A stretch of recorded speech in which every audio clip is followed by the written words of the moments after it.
Right, thank you very much indeed. Good morning, everybody. I just wanted to repeat the thanks. So we've got Glenn Mandziuk from the World Sustainable Hospitality Alliance. So that's hot off the press this morning. And Fahad Abdulrahim Kazim from Millennium Middle East. So again, welcome to the two of you. In terms of kicking off the questions, given Glenn's announcement this morning, I think I'll start with him if that's all right.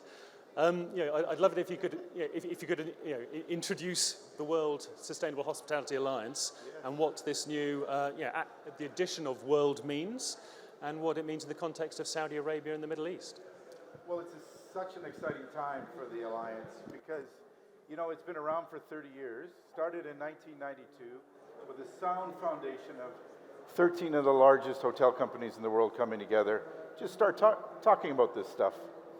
But over the last 2 years, coming out of the pandemic, we have grown 260% in terms of membership. We've opened the door to the value chain, and we have headquartered companies in every corner of the world. Our relationships are global. We have established a global charity. We needed to have a name that went along with the approach. So becoming the World Sustainable Hospitality Alliance better reflects that this is a global movement. We are tackling this issue collectively. If we try to do this alone, we will fail. So it's really important that more voices come to the table from different perspectives, different corners of the world, but then become unified in certain categories of approach, whether it be around criteria and measuring progress, or how we actually measure elements of sustainability within our respective companies. Those things need to be common.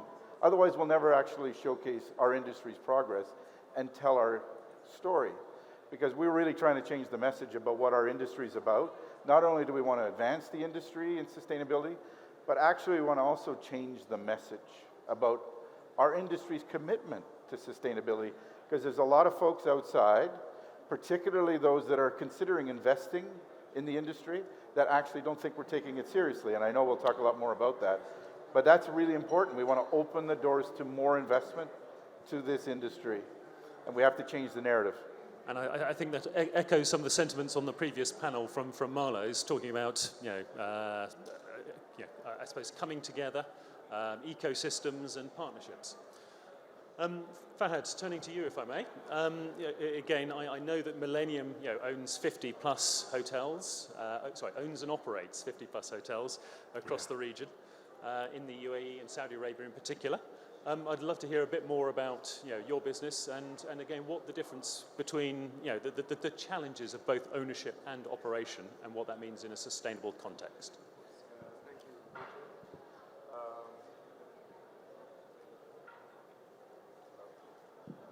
you. So thank you, Richard, for that. So from our side, we've been in this region now for over 20 years. 23 years in operations. We started off in Abu Dhabi and have expanded since then, covering close to 60 hotels now in 10 countries, and we continue to expand that. And having such a large platform, a regional sweeping platform, it also puts a lot of burden and responsibility on our shoulders in terms of operations, in terms of returns to owners, in terms of our responsibilities towards our guests, as well as our responsibilities towards our own colleagues. So with that in the back of our minds, and to bring it closer to the subject matter that we have here, it also puts us in a very important position of trying to make a difference where we can and how we can in the environments and the communities that we serve. Feeding off of what Glenn just mentioned, that responsibility is very important and we take it seriously.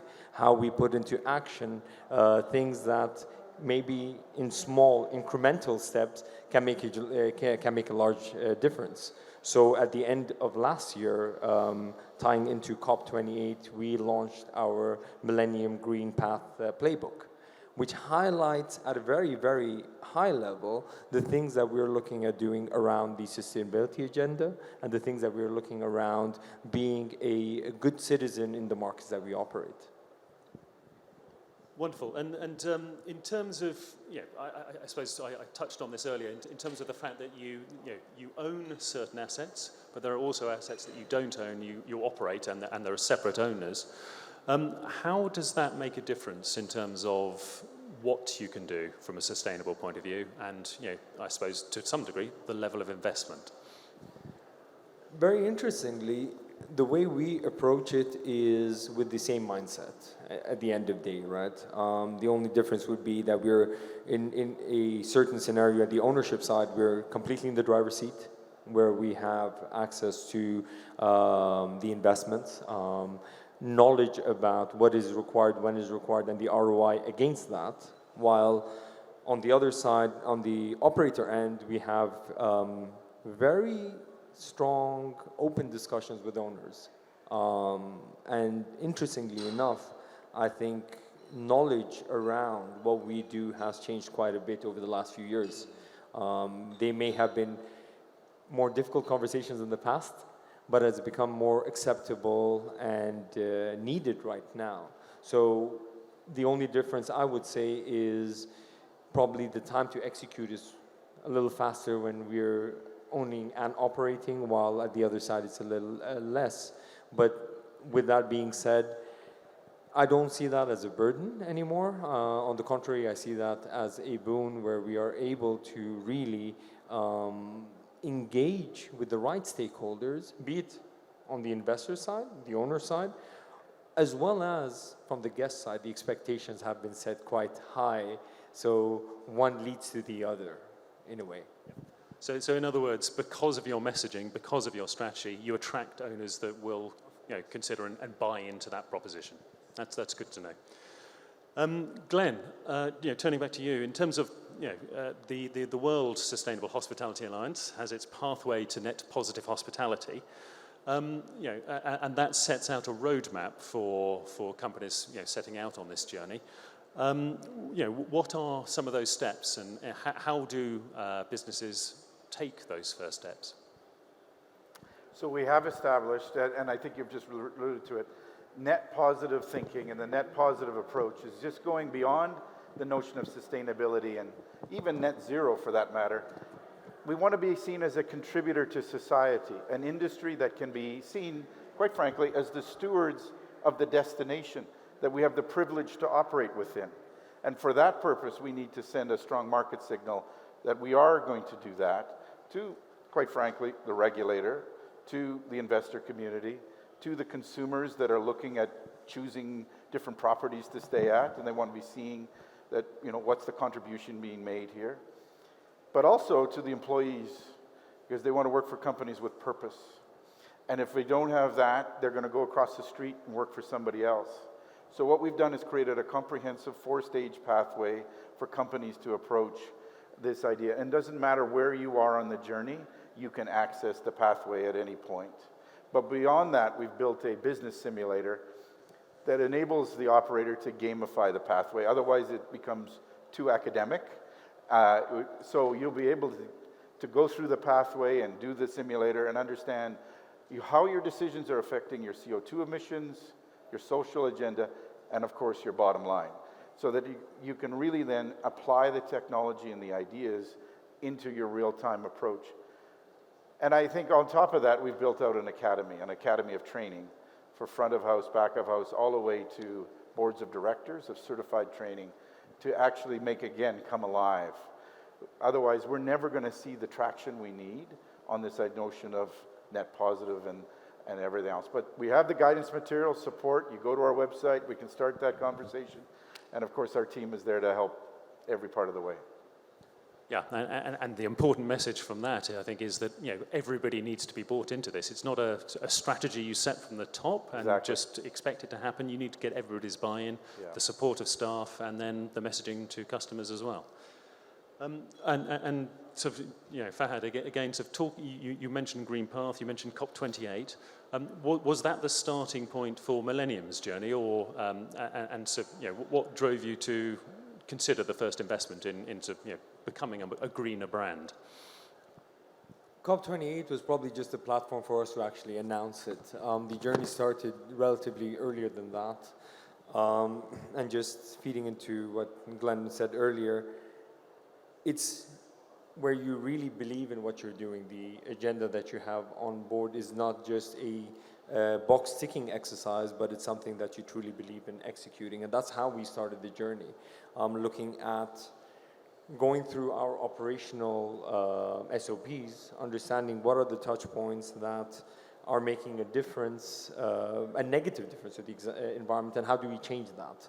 It came to what I call the non-negotiables when it comes to water and energy wastage. These are things that in this day and age, it's, if I am to say criminal, not to be thinking and acting accordingly when it comes to that. But it goes much beyond that. The responsibility goes beyond just looking at numbers and reducing utilization of utilities, but more so about the impact, the positive impact that we make. So it started growing from that seed and to where we reached. The second stage became, if I'm in a community, how am I serving that community better? That social agenda became very important. What am I doing to, and I think it was in the previous panel, Abdulrahim that mentioned, how do we feed into the SMEs around us? How do we look at creating a community that goes well and beyond just energy utilization? So when we brought these conversations in-house and we sat around the table, we started looking at the topic more seriously. And we started thinking of how do we formulate that, and the launch of it in COP28 brought it to fruition. But one thing that Glenn and I were talking about earlier, and one thing that I'm extremely proud about, is when we started setting up a committee to look at our sustainability agenda, it was a committee of volunteers. Not a single one was appointed to the committee, which shows the belief that we have internally that this is something that we should take more seriously. Unfortunately, I was voted out because there were too many people already on that committee, but it's a good problem to have. Well, that's reassuring to hear that there's good commitment and buy-in from across the firm. Again, that's what makes the difference. Yeah, and interestingly, so you touched on another point I wanted to draw out, which was, I suppose ESG, the three acronyms, environmental, is I suppose the focal point for driving savings. S can be, the S and the G can be slightly harder to quantify, but certainly, looking around the region, I think the social has a huge importance here. The community elements, the local sourcing. And giving back to the community. If you can talk a little bit more about that, it's harder to quantify, but it's no less important. It is and it isn't at the same time. So again, one thing that we did was aligning ourselves with the SDGs that are closer to us and closer to our industry, which was very important. So again, putting a framework which is easily transferable, and I think you also mentioned that is something that you have worked on, and we've seen the benefits that come from those type of platforms. But what we started then doing is looking at the bigger impact that we can have within the communities. So one of the inclusivity. When it came to inclusivity, again, it's quite relatively easy to quantify once you go through the data behind it, right? We are in markets that are booming right now. Saudi is the fastest growing hospitality market globally. And to be able to support the local talent and deliver on the local talent, there's a lot of great touch points that we can start creating. That's from the Millennium Academy, going all the way through the system. On top of that, when it comes to buying local, we are a commercial enterprise at the end of the day, and we need to convince owners that are also commercially motivated. So when we started buying from local farms, the important element was to show that A, quality that comes on the back of that, B, impact on the local community, C, the overall overarching benefit that comes through this, and on top of all this, the amount of CO2 savings that comes through the whole logistical supply chain that you're going through. So the formula that we started putting together was easy to digest. Yes, it might be difficult to put in practice, but we were very practical in our approach to it. And again, that is one of those things that I hear on a regular basis, which is that ESG is a cost and not necessarily a benefit. But done sensitively, done in the right way, done progressively, done incrementally, that does not necessarily need to be the case. Glenn, do you want to chip in on that? It's inspiring. I'm very inspired by what the Millennium Group is doing, and particularly this, what we need to do now is collectively measure that progress. Because again, it's about telling that story. Because again, people don't understand. 90%, so every 1 in 2 hotels in the world, 90% of their workforce comes from the local community. That's a real strong message to say. That's a very proud initiative because the industry needs to contribute to the community and not bring in a whole bunch of others to actually support that, but actually have a resident population working, seeing the benefits of the industry. So that's very important, but all the other elements about community engagement, community investment, the training, retention, everybody's doing some elements of that across the world. But what we're not doing is collectively rolling up that message. And that's the big challenge that we have at the Alliance, is that we're working together with our member partners and, quite frankly, the wider industry to solve that issue once and for all. Because then that will help us, when we talk about green investment, open those doors much wider to a variety of other investor communities that, again, don't know about where our contribution is. They don't see us as that place of the contribution that we do provide. And they are investing in other ways, and we don't even know it. And we need to change that. And this is where that we have to bring the Millennium Group story to life individually, but then also see how that rolls into a much global conversation. So I'm looking forward to meeting and talking more about how we take what is measured here and bring it to the world. Yeah, and again, just to add to that, I think in the Middle Eastern context, in the GCC context, where it's about diversification, it's about job creation, I suppose hospitality is the solution to a lot of these challenges, and ESG is also in harmony with that solution. So everything is pointing in the same direction. We have a significant impact on the supply chain, obviously. Yeah. We can influence how they operate as well in a social, responsible way. So there's a real opportunity for the industry, as I mentioned, to be that steward, both socially and environmentally, in these destinations. And it's really exciting to see what's going on here in Saudi Arabia. It's extraordinary, the presentation we just heard and the investment that's being made. And this is a real opportunity that we could learn, if we do it right here, and apply this anywhere else in the world. Because there's this moment in time of this significant investment from government, from industry, from the NGO side. It's extraordinary, so this is a great opportunity here. Well, and it's certainly an exciting time to be part of the Saudi story, absolutely, It really and is. helping to shape the hospitality agenda here in Saudi Arabia. Talking about shaping, again, another expression is that if you can't measure it, you can't improve it. So, talking about data now, and again, I think you were talking about data yesterday as well, Glenn, so we'll keep this short and pithy. But nevertheless, data platforms, capturing the improvements, setting baselines, that's all part of a structured framework and a structured approach to catalyzing change. In terms of measuring things, how do you go about it at the moment, Fahad? So again, I think, Richard, the point that you raised, we need to have a baseline, understand where we started off and where we are going in this journey. That's something that we spent a lot of time with our technical team to start looking at that, where, again, I think it's a moment of truth for us to understand our impact in the past and how we are looking at improving the future. But also, one of the things that we started doing is trying to understand and capture. We're early in the journey, we're starting it right now, but trying to capture our guest impact, because it's a measure that's become also very important. For me, as a guest in a hotel, I would like to know what is the impact that I've had and what can I do to change that. So one thing that we are looking at launching is how do we tie that into our loyalty program, and how do we reward someone. There's no stick, there's just carrot, but how do we make sure that we reward people and make them understand their impact, as minuscule as it may seem, their impact on their stay in a property. So these are the type of data sets that are important to us because it creates awareness, and this subject matter is something that's probably near and dear to a lot of people in this room, this conference, guests in our hotel. But also it makes them better understand the type of difference that they can make even if it's within that 1 day of stay. And that, again, I think is tying the customer into the story. So helping them understand what you're doing, how it is reflected in the brand and their experience, and encouraging them to return and re-experience that.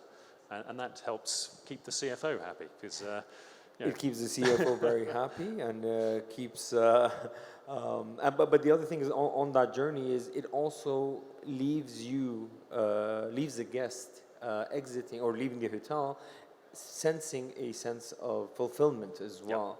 So one of the things that we had rolled out was the tree planting initiative. It's a corporate initiative. It's something that we did. We committed to 100,000 trees over the next 5 years. But more than that, we're now engaging with our guests as well, making them feel part of this story. And then also being able to track the impact that one tree that they planted is having on the environment in the longer run. So technology, data is all there to assist.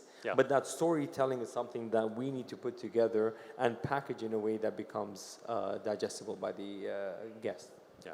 And Glenn, storytelling, is that key to? Yes, it's so key. Again, retelling our story as an industry in a collective way.